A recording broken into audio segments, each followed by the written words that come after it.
Hello, everyone. Thanks for joining this session, which focuses on hybrid digital twins. This presentation is actually the follow-up of Bruno Trebuch's presentation as keynote for this conference.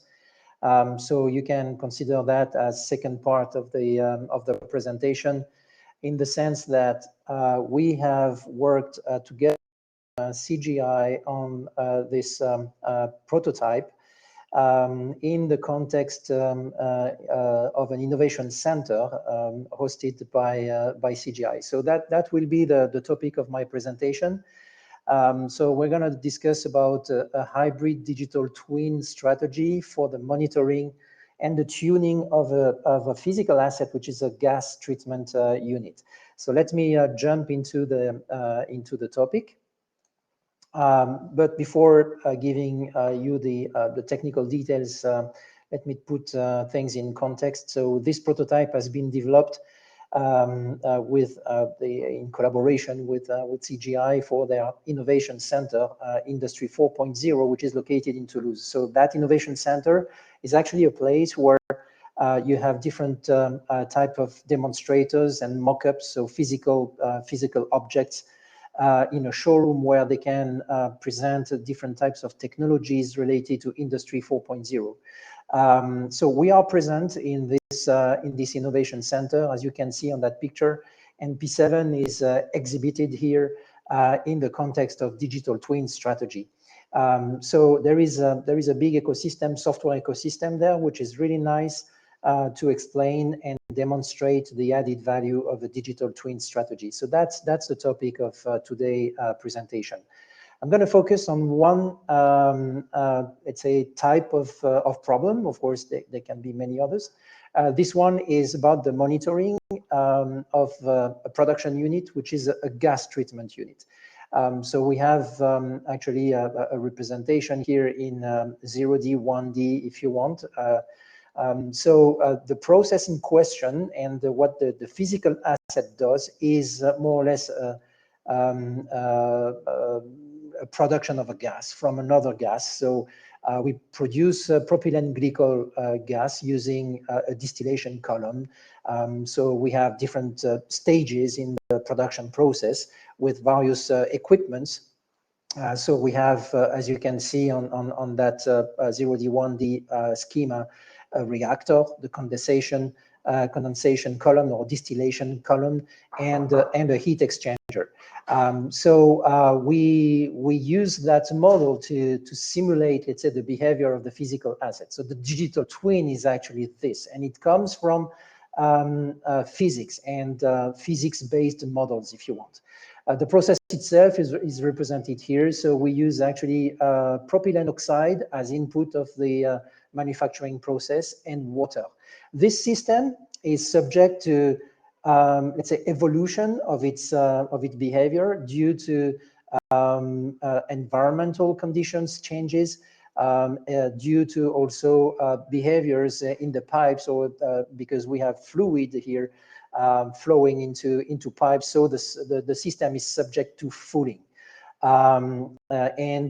This fouling affects the production rate, actually. So as fouling increases, the production rate decreases, or at least you have to inject more power to keep the production rate. This is why we want to monitor this asset. And we have this digital twin that will give us information about the health of the system.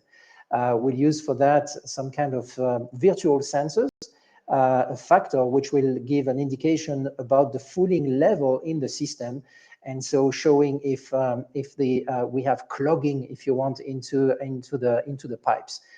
We're going to use also the digital twin to optimize the settings of the production assets, because the operator has a few options, let's say, to tune the system.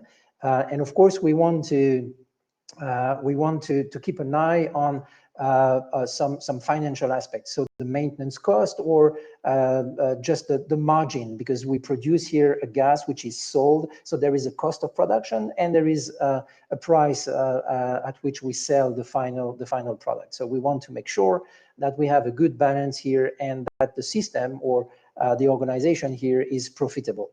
So that's the general story. Now let me explain how we achieve this. First of all, we have to come back to the definition of what we call a hybrid digital twin, because in that story, we're going to use different types of models to predict the behavior of the system.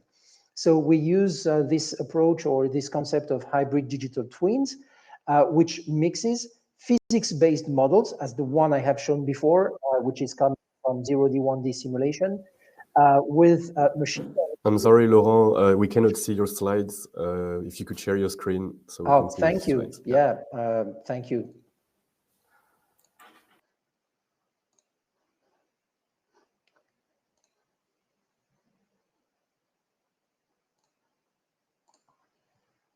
Yeah, thank you. So I have to step back a bit, I'm afraid. Sorry about that. So yeah, just if you heard my explanation, that was the picture I was describing. So you have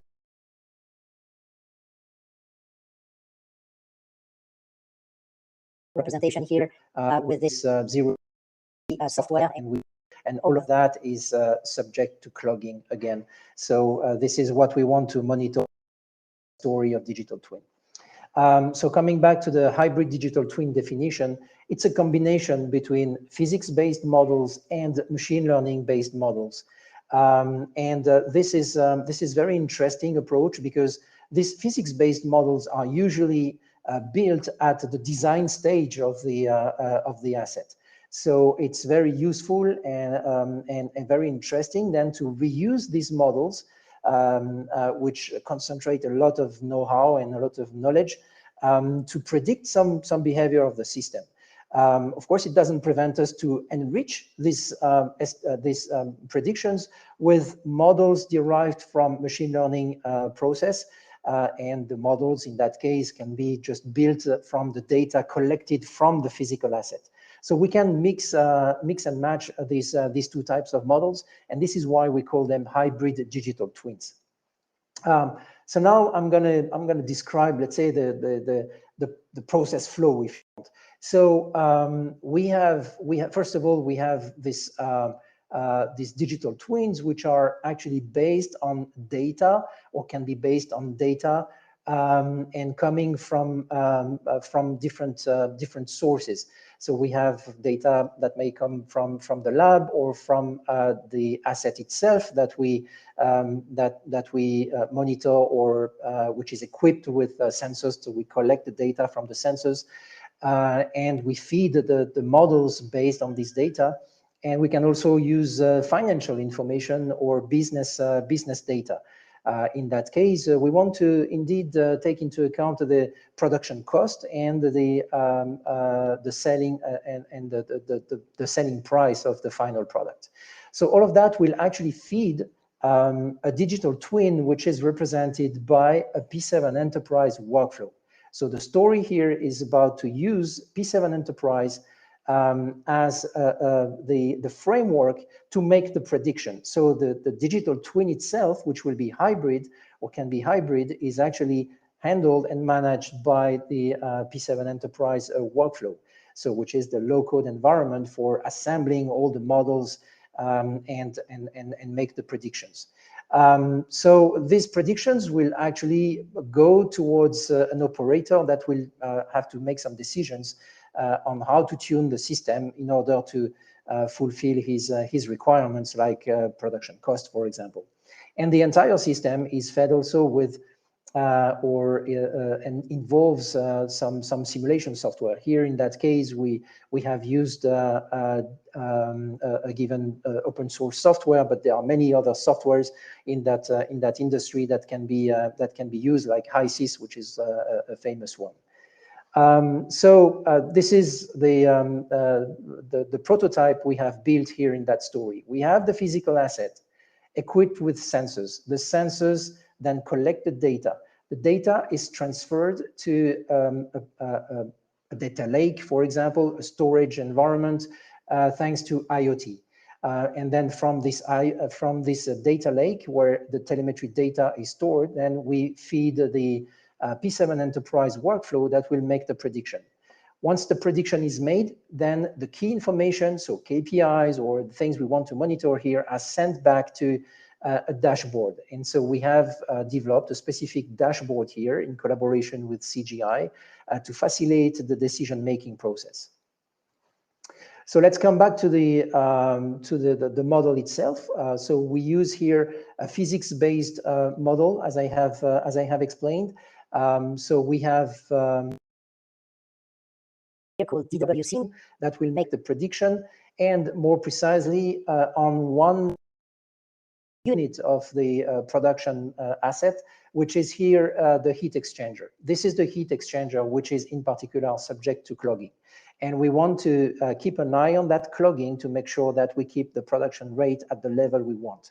The clogging is represented by so-called virtual sensor, so value, which is correlated to clogging level. It has no physical meaning because clogging is not something you can nor measure. There is no sensor that can help you to evaluate the clogging unless you have potentially transparent pipes, which is very rare. If you have metallic pipes, you cannot just see the clogging. So we have this virtual sensor that will give us some information about the clogging level. Now, the operator has certain variables or parameters he can manipulate. So first of all, the operator can control. So he has an action. We can take an action on these parameters, like oxide flow or the reactor temperature or these kind of things. There are other parameters on which the operator has no direct influence. These other parameters, which are just parameters which are predicted. They are the equivalent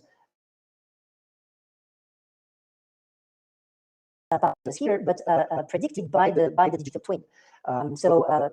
Just a example here, the bottom product is measure, and at the same time that we can simulate an estimation or a prediction about the same parameter. And this is, of course, what we want to make sure here, that the prediction fits the measurements. Otherwise, it means that our predictive model, so the digital twin, is not representative of the reality. So we have to make sure that we have something accurate enough to make some good decisions in the operating operating mode. So we have an operating scenario here in 4 stages. Stage 1, we just monitor the system, and the operator, let's say, gets an alert if there is something wrong happening. Stage number 2, we want to recalibrate the digital twin, because, as I said, the system evolves. So as it evolves, at a certain point, the nominal, let's say, predictive models will not fit anymore to the reality. So we want to make sure that we recalibrate that model so that it fits and matches the reality. Then stage number 3, we have changing operating conditions. The weather is changing, the room is the temperature in the room is higher, or the energy cost, for example, is higher, and so we have to put more money in the system to keep the production rate. So we have changing conditions, and at that stage we want to optimize the system.